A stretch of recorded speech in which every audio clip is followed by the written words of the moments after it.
In the past 24 hours since the Nazis were killed, the rest of the residents woke up to hundreds of dead bodies. The drunks helped to carry the bodies outside off-screen to get rid of them. They noticed that Alpha's body wasn't found, which is still a mystery to them as to where he is. Alpha has been in the secret room this whole time, having to had seen/heard the cult do different rituals to the point he can say the lines on his own. Galem, the Nazi postal decided to not kill, has been given a new chance, as he has no way to pull any Nazi shit on his own. Shippo has been close with his AI microwave, Barbie, which was still broken. The cannibals had been quiet, moving fully back to the Tribe bunker, where their hostages are.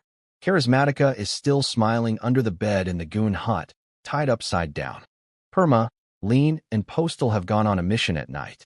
They went to check on Charismatica, who was still tied upside down under the bunk at the goon hut. Upon checking him, he appeared fine and was even smiling. Charismatica said, "Buddy, you came around at the end, didn't you? I was worried you were hurt." Perma said, "You know, it's been a harsh one. There is something you could do to help us." Lean said, "I brush my dick across his face gently." "Anything, my friend." He does a ballerina spin and takes his hat off like a showman, except he doesn't have it. Then they told him about a ritual that they need his help with, so he agreed to join. They also tried to fish out info from him about Project Human, but he mostly went through the same old script, but he did mention that the Great God set their mission. He also seemed to be confused about there being no guard robots, or robots in general, but Perma fooled him that the AI microwave, Barbie, is their robot guardian. They took him to the cult's secret room, where Alpha was tied up. Gerald happened to walk into the scene and consented to join the ritual he knew nothing about. They marked Gerald with the symbol for the ritual. Postal stayed in the artifact room above, keeping guard in case someone walks in, explaining why he wasn't part of the ritual. Charismatica said, "A nice playroom you got here. This should be the new singing and performance room once my friends come." Perma said, "If you want, you can sing our rights."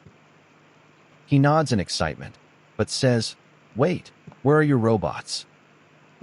Perma said, "Oh, the microwave is with Shippo, a powerful AI named Barbie." Charismatica said, "All is well then. Good you have robot guards as you are supposed to. I got worried, my friends." Perma asked, "So robots are the ones who gave you your goal? They're your one true God?" Charismatica said, "Yes, the great God.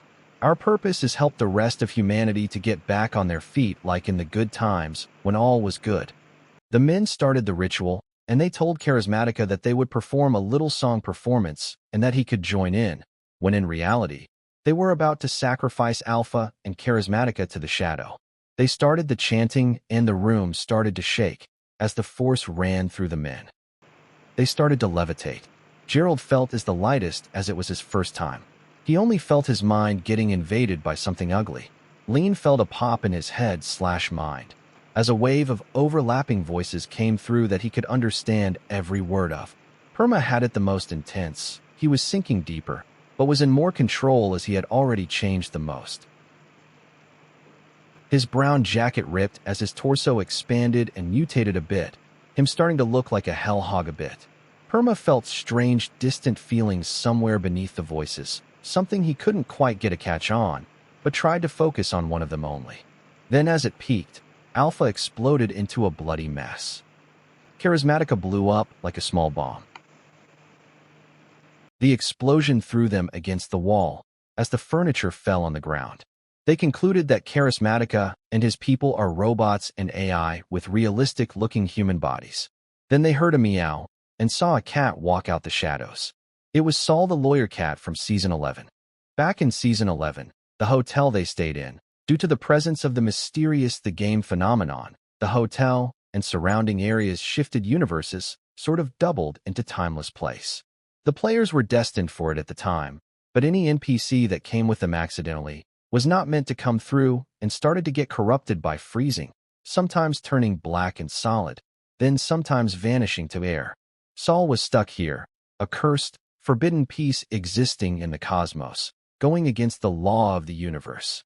As Perma in Season 14 is just a reincarnated soul of Perma from Season 11. During the ritual, he was able to look into his soul, and the feeling he focused on was Saul the cat, so he pulled him through.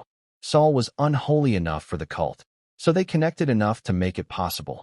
They then went to test if they had new powers on 3 men they found from the laundry. Gerald tried to do something to them from distance with his mind, but it didn't work, as he hasn't gone through enough rituals. Lean walked to one and put his palms against his chest. The man's ribcage moved and cracked as he fell to the floor crying in pain. Perma walked up to the third man and held his head, trying to squeeze it. Blood started to come out of his eyes, and he shit his insides out and died as his skull cracked partially. Then the men were done with this quest and petted the unholy cat that had cheated death over 700 years ago.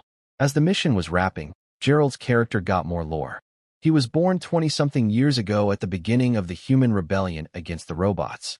He was born to the wilderness and had spent his life hiding from the robots, surviving, and fighting them. He had a resistance team, but they all died in the final acts of the rebellion, and when the nukes dropped 2 years ago in 2707, he was lucky and quick enough to make it to the bunker. He is also now part of the cult, marked to the shadow. His soul is now part of something larger. Then Cameron, Lean, and Perma had an alliance talk. Cameron asked, "Who are we voting today?" Lean said, "It's really hard to say who they're going after next."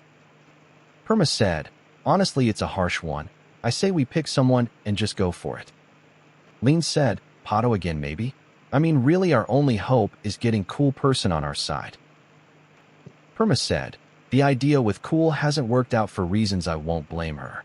So here I'll say you can either split and try and find safety in the other team, or I guess we all possibly die together. There's still actions we can take to survive, but it's unlikely they will go well." They voted Pato together, except Lean as he was the traitor. Postal was kind of moving away from the alliance, suspecting that either Lean or Perma is the traitor. He voted Gerald alone. Then the bigger alliance had a talk. Gerald asked, "Who do we vote, by the way?" Lean said, "Cameron, I think. Well, it's between him and Postal, and we're trying to pin Postal as the traitor." Cheesy said, "Yeah, okay, Cameron it is." Perma had an immunity for this elimination, so he cannot be voted out. During this round, the Cult Goon Alliance started to fall apart and lose hope. While the other alliance was in the process of picking off the last remaining members, Lean still hiding his betrayal successfully. Cameron was eliminated today, as the larger alliance decided to target him this time. Perma said, "Rest in peace, Cam." Cameron's eyes turn white and his body starts to wiggle. He starts to levitate in the air and scream. After a bit, he explodes into an explosion of blood, painting the already red room with more red on top.